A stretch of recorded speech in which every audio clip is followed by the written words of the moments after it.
Lieutenant Commander Katsumori Yamashiro gripped the bridge railing as Jintsu's bow cut through black water.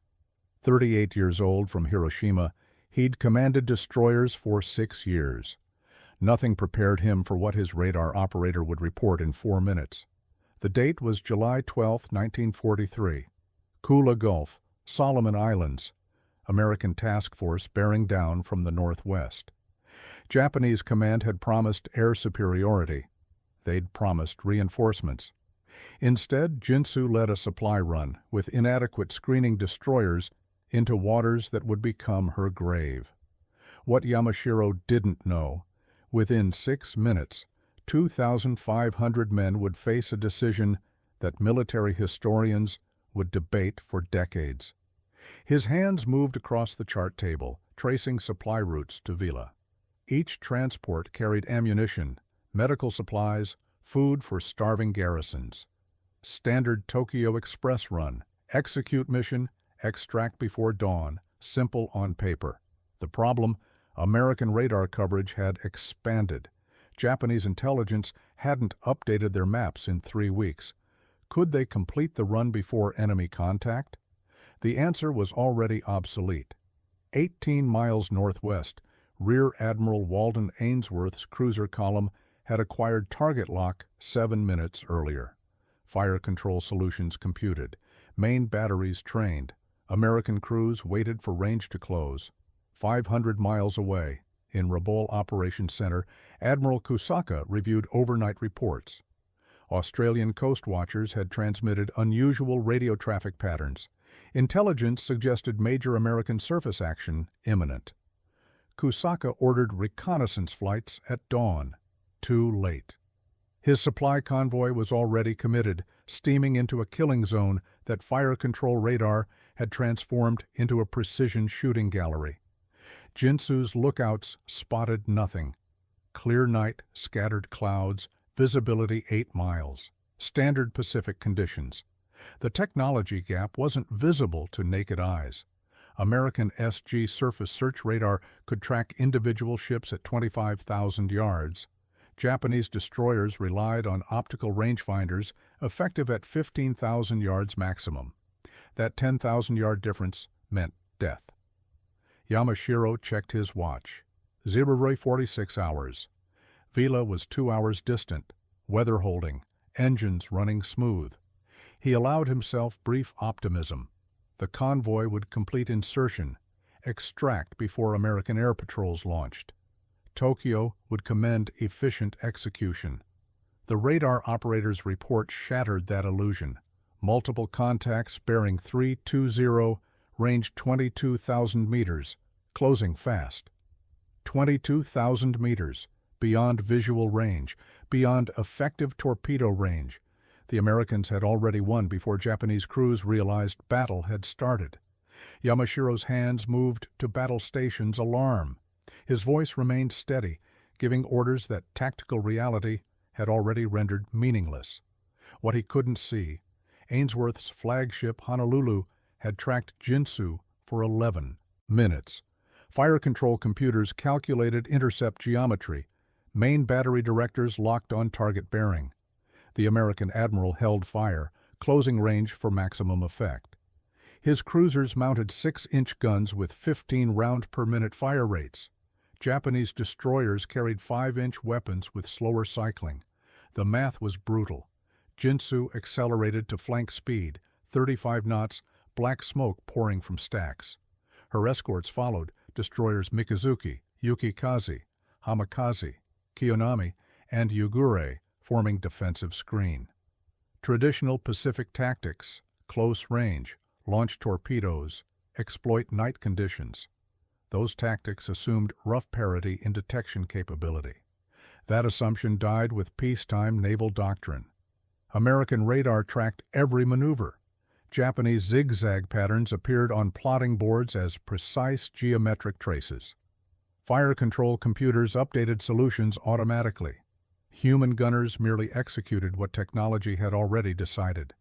At 0057 hours, star shells burst overhead. Brilliant magnesium light transformed night into artificial day. Jintsu stood illuminated, trapped in searchlight beams from 3 American cruisers. Yamashiro saw muzzle flashes before he heard reports. The time differential measured how completely tactical surprise had collapsed. First salvo struck Jintsu amidships. 6-inch shells penetrated thin destroyer armor, detonating inside engineering spaces. Boiler rooms flooded, steam pressure dropped, speed fell to 20 knots within 30 seconds. The flagship that led Japan's supply convoy became a crippled target, absorbing concentrated fire from ships she couldn't effectively engage. Seaman Hiroshi Tanaka, 19 from Osaka, manned an aft 25mm mount. He watched shells impact forward sections. Explosions lifted deck plates. Bodies flew overboard. His gun couldn't depress low enough to engage cruisers maintaining 18,000-yard range. He fired anyway, tracer rounds arcing uselessly into darkness. His hands wouldn't stop shaking. The numbers seemed impossible. 15 American 6-inch shells hitting Jintsu per minute. But damage control reports confirmed. Forward magazine flooded. Fire control destroyed. Radio room obliterated. Communication with escorts severed. The flagship had become isolated wreck-absorbing punishment designed for much larger vessels. Did anyone aboard believe they'd survive the next 5 minutes? Lieutenant Naoji Kozu assessed damage from auxiliary con aft. Forward sections burning, main battery destroyed, steering control severed, engineering reported catastrophic flooding. The flagship was dying. He made calculations that violated every principle taught at Itajima Naval Academy. Jintsu carried 480 crew, current casualties, 127 killed, 83 wounded. Remaining 270 faced choice between death by fire or evacuation. Traditional doctrine demanded fight to the end. Physics demanded different answer. Kozu gave order that would haunt him for decades. Prepare to abandon ship. That single action in Kula Gulf would multiply. Within 6 minutes, 270 men entered water. Within 6 hours, Japanese destroyer doctrine began unraveling. Within 6 weeks, Tokyo Express runs would cease. Nobody predicted the cascade. 6 minutes from first hit to abandon ship order. Tokyo would call it cowardice. Survivors knew different. Kozu saved 270 lives by accepting tactical reality faster than doctrine permitted. His decision recognized what institutional Navy refused. American radar had revolutionized naval warfare, and Japanese tactics written for pre-radar combat had become suicide missions. Commander Tamichi Hara, 41, from Kagoshima, commanded Shigure, trailing the formation by 4,000 yards. His destroyer had survived Guadalcanal, Eastern Solomons, Santa Cruz. Experience taught hard lessons about American radar capabilities. He'd filed reports warning about technology gaps. Tokyo archived them unread. Now he watched Jintsu absorb concentrated fire. Star shells turned night combat into shooting gallery. Traditional doctrine demanded immediate torpedo attack, close with enemy, exploit superior Japanese oxygen-propelled Type 93 torpedoes. Hara calculated different math. His quartermaster logged observations. American cruisers maintained precise 18,000-yard range. Fire control tracked multiple targets simultaneously. Radar directed searchlights with impossible accuracy. The technology advantage negated Japanese tactical doctrine developed through decades of night combat training. Hara made decision that violated every principle. He ordered emergency turn to starboard, away from enemy formation. His executive officer protested. Breaking contact abandoned Jintsu. Hara's response came flat. The flagship was already lost. Saving Shigure preserved knowledge about American capabilities. The innovation wasn't tactical brilliance. It was survival arithmetic. American radar made traditional night combat suicide. Japanese long-lance torpedoes couldn't compensate for detection disadvantage. Ships caught in radar-directed searchlights became target practice for superior firing rate American guns.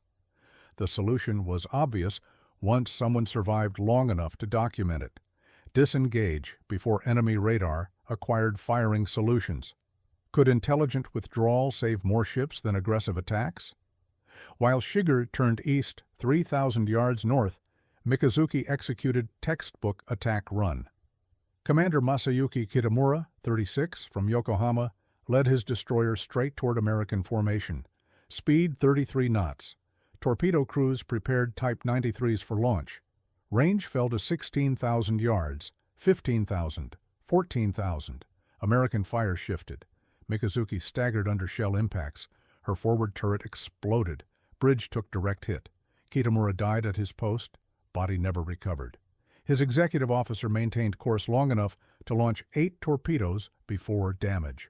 Forced retreat. All 8 missed.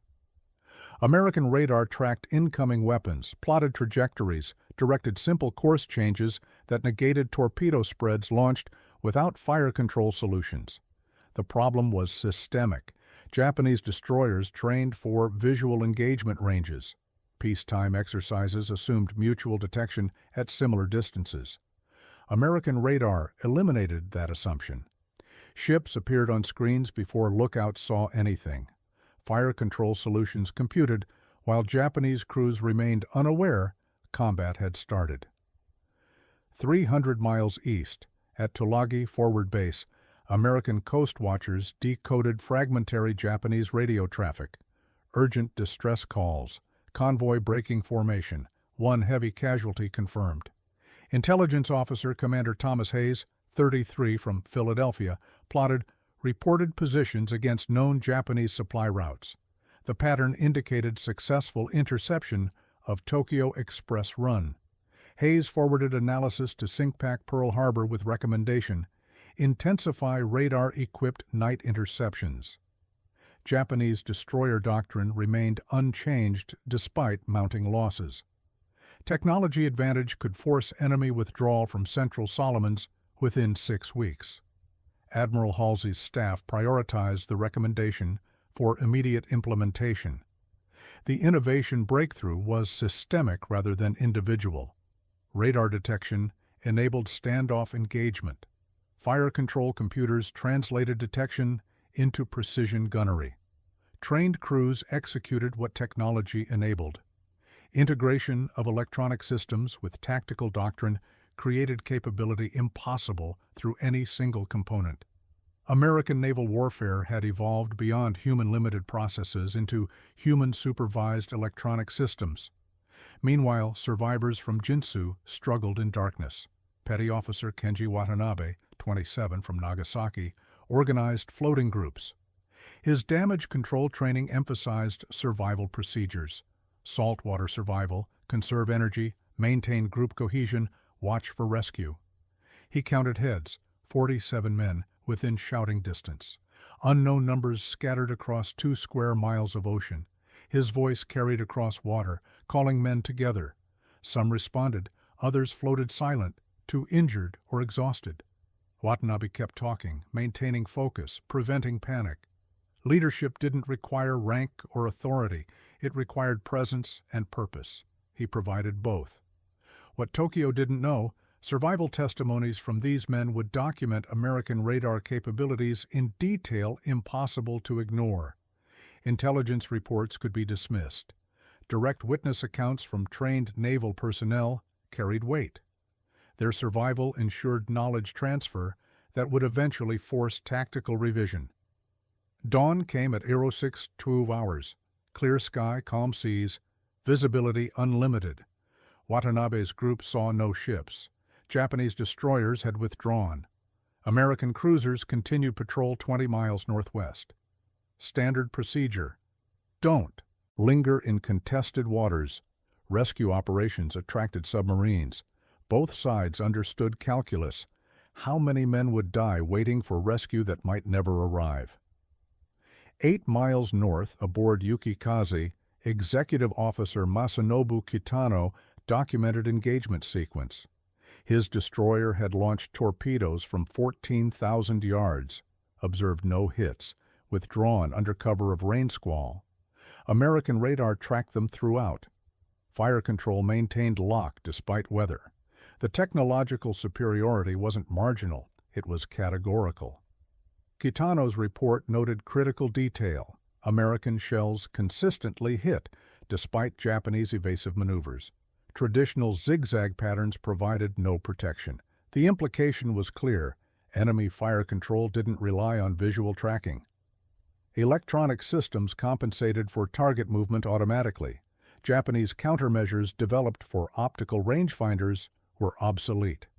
While Yuki Kazi limped toward Shortland Islands 4,200 miles west, Combined Fleet Headquarters in Tokyo reviewed overnight contact reports. Staff officers debated engagement analysis. Conservative faction argued Jintsu had violated doctrine by inadequate destroyer screening. Progressive faction highlighted radar disparity. Admiral Koga sided with conservatives. Doctrine wouldn't change. More night attacks were authorized. The decision condemned 3 more destroyers to similar fates within 8 weeks. Captain Yasuo Fujimori, 44, from Tokyo, served as Combined Fleet Operations Officer. He compiled loss statistics from Guadalcanal campaign forward.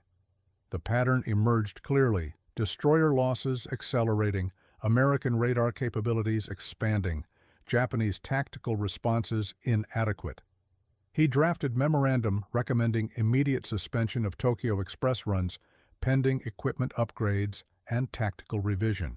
His superior filed the memorandum under Operational Suggestions, Long-Term Review.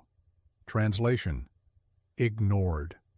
Imperial General Headquarters demanded offensive action. Strategic defense was politically unacceptable, regardless of tactical reality. Institutional momentum proved stronger than battlefield evidence. Could bureaucratic inertia doom entire destroyer force? Back in Kula Gulf, Australian Coast Watcher Paul Mason observed from concealed position on Kolombangara Ridge. His field glasses tracked distant ships through morning haze.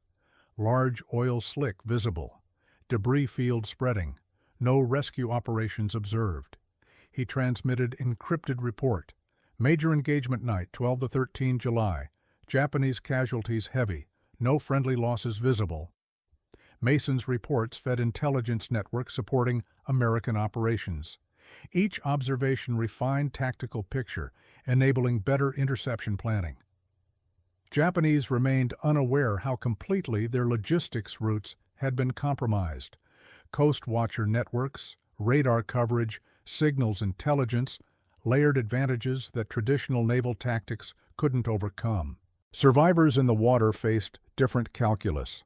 Watanabe's group had dwindled to 31 men by noon, dehydration, exposure, wounds claiming victims hourly. Several men talked about giving up, removing life vests, ending suffering. Watanabe kept them focused. Japanese submarines operated these waters. Rescue remained possible. The mathematics were brutal. Each hour reduced survival probability, but hope prevented mass surrenders. One sailor, machinist's mate Takeshi Ito, 24, from Kobe, clung to wreckage with both hands despite burned palms. The pain was constant, overwhelming. He'd escaped Jintsu's engine room seconds before boilers exploded. 10 crewmates died in that space. He survived by pure chance. Wrong turn toward exit hatch saved his life. Now he fought to maintain that survival through will alone. Would random chance or systematic rescue determine who lived? At 14:30 hours, submarine I-180 surfaced 3 miles west. Her lookout spotted debris field, began systematic search pattern. By 16:15 hours, they'd recovered 174 survivors from Jintsu. Commander Yamashiro was not among them. His body was never recovered. Tokyo would posthumously promote him 2 ranks for dying at his post. The promotion changed nothing about radar advantage that killed his ship. I-180 submerged at 16:40 hours, running submerged to avoid American air patrols. Her crew processed survivors, medical treatment, dry clothing, food, documentation. The submarine's war diary recorded stark numbers. Jintsu complement 480. Survivors recovered 174. Casualties 306, 64% killed or missing. Modern naval combat had achieved casualty rates matching World War I infantry assaults. 800 miles south at Espiritu Santo repair base, American damage control teams analyzed battle reports. Honolulu had fired 612 rounds of 6-inch ammunition. Estimated hits, 180-200 on Jintsu. Hit rate, approximately 30%. Pre-radar night combat, hit rates averaged 3 to under 5%. The improvement represented order of magnitude increase in effectiveness. Chief Gunner's Mate Robert Patterson, 36, from Chicago, reviewed fire control data with technical interest. Radar-directed firing solutions had eliminated human error from targeting equations. Computer-calculated trajectories accounted for ship motion, target movement, ballistics, weather. Gunners simply executed what electronics determined. The integration transformed gunnery from art into science.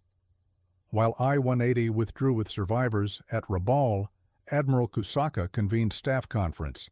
Intelligence summaries painted clear picture. American radar-directed night fighting had achieved decisive advantage. Japanese destroyer tactics required complete revision. Kusaka recommended temporary suspension of Tokyo Express runs, pending tactical development. Combined Fleet rejected recommendation. Supply missions would continue. The institutional commitment to offensive spirit overrode tactical reality. Did anyone in Tokyo understand technology? Had obsoleted doctrine written decades earlier? At Tulagi, Commander Hayes compiled comprehensive assessment of Kolombangara engagement. His report integrated Coast Watcher observations, signals intelligence, radar tracking data, after-action reports. The analysis documented complete American tactical dominance, detection advantage, fire control precision, damage inflicted versus sustained. Japanese destroyer force was being systematically destroyed through radar-enabled standoff combat. Hayes recommended expansion of night surface actions throughout Solomon Islands. American cruiser and destroyer divisions could hunt Japanese supply convoys with near impunity. Radar advantage combined with superior damage control, fire rates, and doctrine created conditions for systematic victory. SINGSPAC approved expanded operations within 48 hours. Meanwhile, survivor Watanabe reached Rabaul on July 15th. Medical staff treated second-degree burns, dehydration, exposure. Intelligence officers debriefed him about American capabilities. His testimony corroborated other reports: radar tracking, impossible accuracy searchlights, fire control maintaining multiple target locks simultaneously. The report joined others in classified files. Operational commanders continued receiving orders for night attacks. 3 weeks later, in Vela Gulf, American radar-equipped destroyers would destroy 3 more Japanese ships using identical tactics. In October, at Vela La Vela, 2 more destroyers lost. In November, at Cape St. George, 3 destroyers destroyed. Each engagement followed same pattern: American radar detection, standoff fire control, overwhelming Japanese ships before effective response. The lesson from Kolombangara, technology had revolutionized naval combat, took 6 months and 12 destroyed destroyers before Tokyo accepted reality. Lieutenant James Miller, 29, from San Diego, monitored SG radar scope aboard cruiser Honolulu. The green display showed perfect clarity: 5 Japanese vessels in column formation, range 24,000 yards, bearing 145 degrees, speed 28 knots. He logged contact at 0041 hours July 13th, transmitted data to fire control. Technology had transformed naval combat into systematic execution. His plot board tracked target kinematics automatically. Radar returns updated every sweep. Computers calculated course, speed, range rate. Human operators merely supervised what electronics accomplished autonomously. Miller had trained 6 months on SG radar systems. The investment paid immediate dividends: target acquisition before visual contact, fire control solutions before enemy nuke combat started, tactical dominance through information superiority. Could Japanese destroyers overcome 20,000-yard detection advantage? The mathematics said no. Japanese Type 22 surface search radar, installed on few destroyers, detected ships at 12,000 yards maximum. American SG radar doubled that range. The differential meant American task forces controlled engagement geometry, choosing range, timing, concentration of force. Japanese commanders made tactical decisions based on incomplete information. American admirals saw a complete picture before first shot fired. Miller watched radar tracks converge. American column adjusted course, maintaining optimal 18,000-yard range. His display showed Japanese formation continuing steady southeast bearing. No evasive maneuvers, no indication they'd detected American ships. The tactical surprise was complete. At EORO 57 hours, Admiral Ainsworth gave fire order. Miller observed muzzle flashes on visual display seconds before sound reached his station. Physics demonstrated what tactics confirmed. American forces struck first, struck accurately, struck overwhelmingly. 1,500 miles southwest, at Truk Naval Base, Admiral Koga reviewed operational summaries. Destroyer losses mounting, Guadalcanal campaign consuming ships faster than replacement construction, American submarines interdicting supply routes, and now night surface actions turning decisively against Japanese forces. The combined fleet that dominated Pacific in 1942 was methodically being destroyed through technological attrition. His staff recommended defensive posture, concentrate remaining destroyers, avoid piecemeal commitment, preserve strength for decisive battle. Koga rejected recommendation. Imperial General Headquarters demanded offensive action. Strategic defense was politically unacceptable. More destroyers would deploy on Tokyo Express runs despite tactical evidence suggesting mission had become suicidal. Would institutional pressure override survival instinct at fleet level? Back in Kula Gulf, star shells burst overhead. Jintsu illuminated perfectly, trapped in overlapping searchlight beams from 3 cruisers. Fire Control Officer Lieutenant Robert Chen, 26, from Seattle aboard Honolulu, confirmed radar range, 17,800 yards. He transmitted firing solution to main battery directors. Guns trained smoothly, hydraulic systems positioning 6-inch barrels with mechanical precision. Human gunners verified electronic solutions, made minor corrections, stood ready. Chen watched through director optics as first salvo struck. Perfect straddle. Shells impacted forward midships aft simultaneously. Coordinated fire from 3 cruisers converged on single target. The concentration reflected tactical doctrine developed through peacetime exercises. Mass fires, overwhelm enemy damage control, achieve rapid kills. Radar made doctrine executable with impossible precision. Jintsu staggered, slowed, began listing. Chen shifted aim point, targeting engineering spaces. Boiler rooms offered optimal vulnerability, catastrophic damage from relatively few hits. His fire control computer calculated new solution automatically. Guns retrained. Second salvo launched 18 seconds after first. The firing rate demonstrated integration of radar, computers, hydraulics, trained crews into seamless system. 3,000 yards behind Jintsu, aboard destroyer Yukikaze, Lieutenant Shiro Sato watched flagship absorb punishment. His captain ordered emergency turn to starboard, preparing torpedo attack. Sato calculated firing solution using optical rangefinder, estimated American cruiser positions from searchlight sources. His calculations were approximations. Darkness, smoke, chaos prevented accurate targeting. He launched 8 Type 93 torpedoes on estimated bearing, hoped for proximity hits. All 8 missed.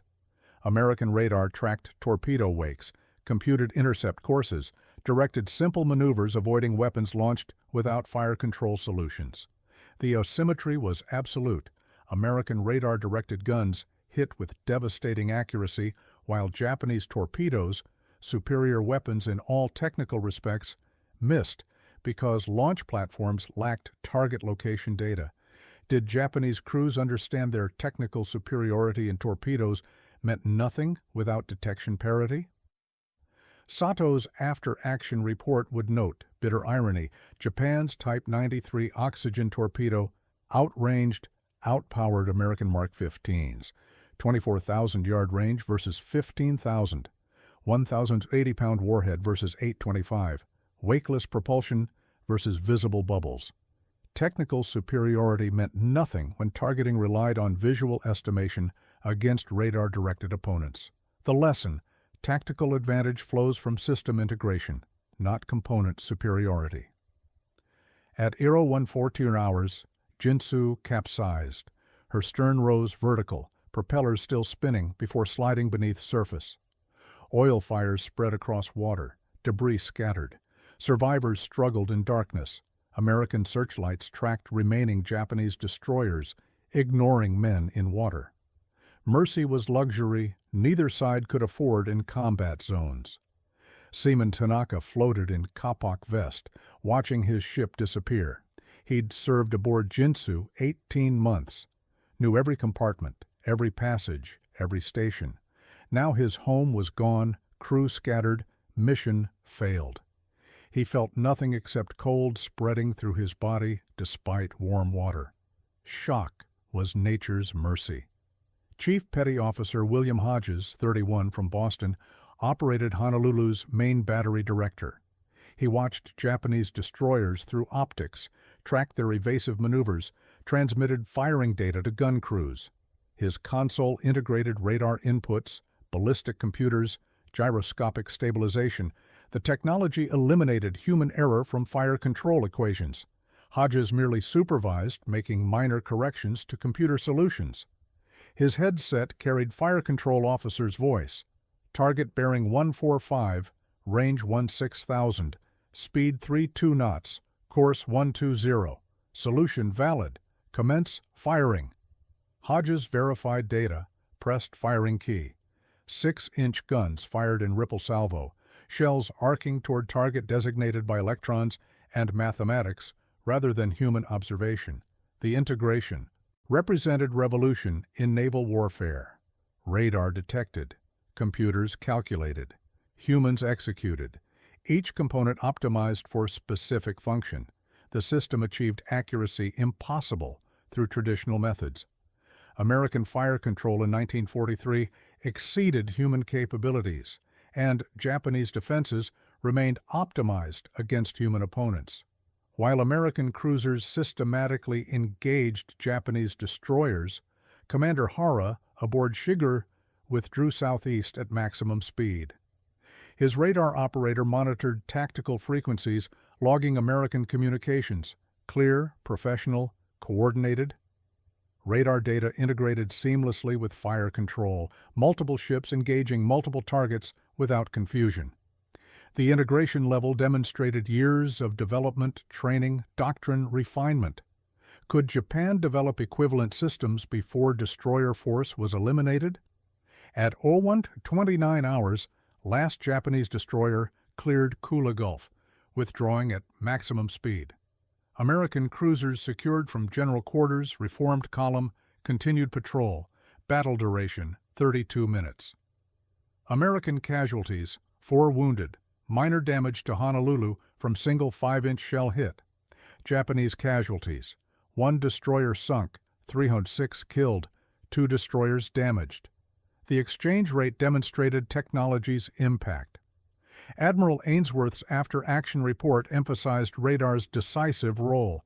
He recommended equipping all surface combatants with SG radar, expanding night combat training, exploiting Japanese inability to adapt tactics. SINCPAC approved recommendations. American destroyer force began systematic training in radar-directed night combat. By October 1943, destroyer divisions would execute independent night attacks using tactics impossible before radar development. 800 miles south at SINCPAC Pearl Harbor, Admiral Nimitz reviewed Kolombangara battle analysis. His operations officer, Captain Richard Bates, noted pattern. Japanese destroyers maintained aggressive tactics despite mounting losses. Either Tokyo couldn't adapt or wouldn't. Either way, opportunity existed for systematic destruction of Japanese destroyer force through exploitation of radar advantage. Nimitz approved expanded night combat operations throughout Solomons. That decision would result in 12 more Japanese destroyer losses within 6 months.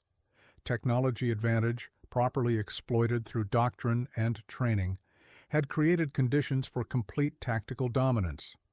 The statistics told brutal story. Battle of Kolombangara, July 13, 1943. Japanese losses: 1 destroyer sunk, 306 killed, 2 destroyers damaged.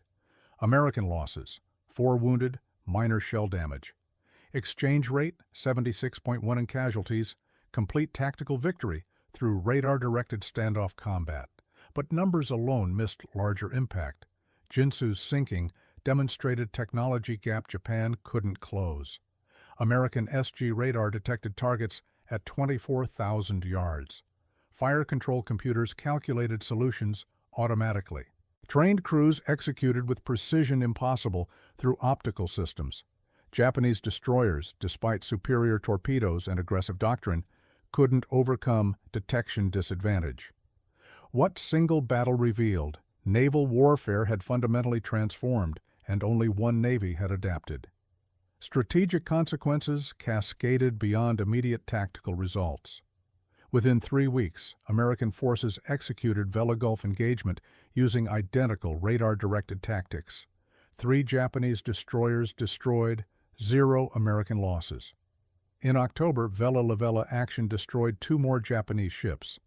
November's Cape St. George engagement eliminated 3 destroyers. Pattern was consistent.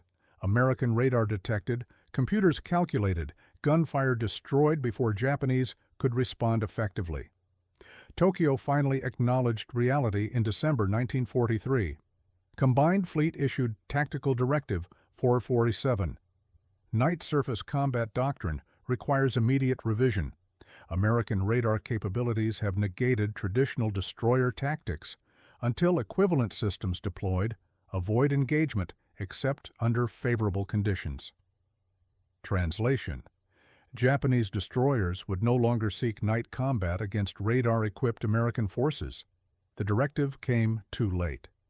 Between July and December 1943, Japanese destroyer force lost 17 ships to radar-directed American attacks. Replacement construction couldn't match attrition rates. Tokyo Express runs, which sustained isolated garrisons throughout Solomon Islands, ceased. Forward positions withered. American advance continued. Could earlier adaptation have preserved Japanese destroyer force? Hara's Shigure, which withdrew from Kolombangara rather than executing suicidal attack, survived war. His after-action report became foundation for revised Japanese destroyer doctrine. Breaking contact rather than pressing attacks preserved ships for missions where radar advantage wasn't decisive. Survival trumped aggressive spirit when technology rendered traditional tactics obsolete. Hara would command Shiger through 14 major engagements, surviving when aggressive captains died.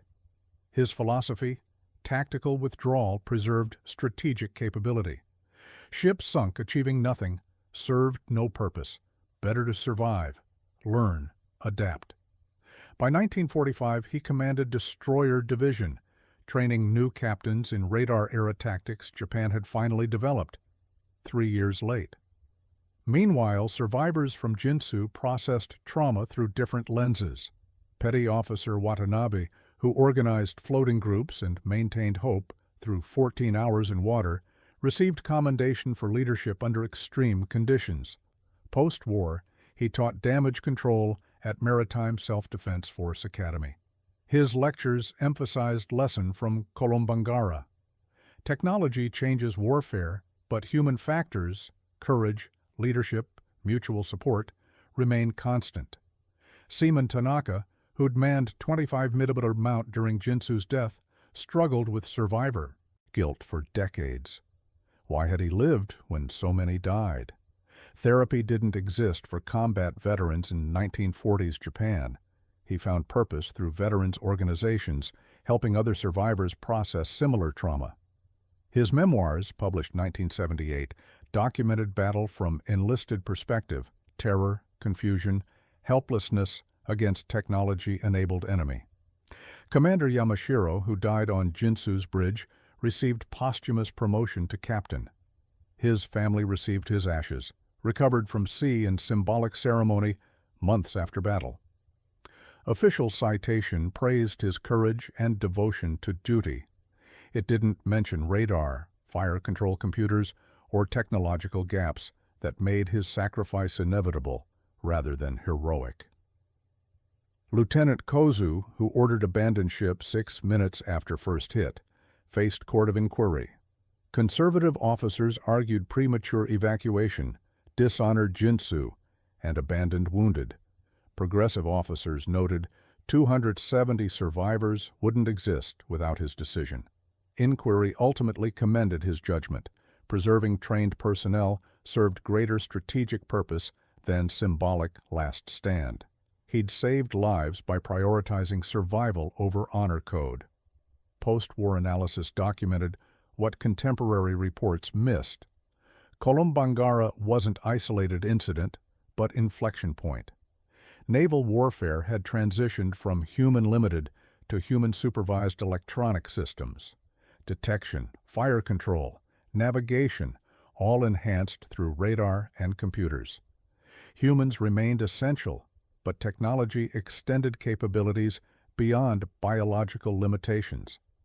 American advantage stemmed from industrial capacity, enabling system development. Radar required electronics manufacturing, trained technicians, maintenance infrastructure, doctrine development, crew training. Japan lacked industrial base supporting comprehensive technology integration. Scattered radar installations existed, but systematic deployment with supporting infrastructure never materialized. Technology gap reflected deeper economic disparity. Legacy extended beyond Pacific theater. Post-war navies worldwide adopted radar-directed fire control as standard. Modern warships integrated electronic systems at fundamental design level rather than retrofit. Detection, tracking, engagement, all conducted through networked electronics. Human operators supervised autonomous systems executing tasks impossible through manual methods. The transformation Kolombangara demonstrated became universal. Naval combat evolved from visual engagement to electronic warfare. Detection advantage determined outcomes before human decisions mattered. Modern destroyers carry radar systems 1,000 times more capable than 1943 SG radar, but principle remains unchanged. Information superiority enables tactical dominance. Watanabe's group reached shore with 14 survivors from original 47. All 14 lived to see Japan's post-war transformation. They watched their nation rebuild through industrial development, technological advancement, peaceful prosperity. The contrast between wartime desperation and post-war success validated lesson they'd learned floating in Kula Gulf. Survival enabled future possibilities. Death served only ideology. Jintsu rests in 3,000 feet of water off Kolombangara. Her wreck remains undisturbed, memorial to 306 men who died there. Occasional diving expeditions photograph debris field, scattered hull plates, recognizable machinery, personal effects. The wreck documents moment when technology advantage proved decisive, when radar transformed naval warfare, when 2,500 Japanese sailors abandoned destroyer because 6 minutes taught lesson Tokyo had ignored for months. That lesson? Adapt or die. Technology evolves warfare. Doctrine must evolve equally fast. Institutional inertia kills as surely as enemy fire, and sometimes survival requires abandoning tradition, questioning authority, prioritizing reality over ideology. The dread that made 2,500 sailors abandon Jintsu in 6 minutes wasn't cowardice. It was recognition that courage alone couldn't overcome radar, computers, and fire control systems that transformed night combat from art into systematic execution. They chose life over death, pragmatism over doctrine, future over honor. That choice, multiplied across surviving crew, preserved knowledge that eventually forced adaptation Tokyo should have implemented months earlier. 6 minutes changed everything.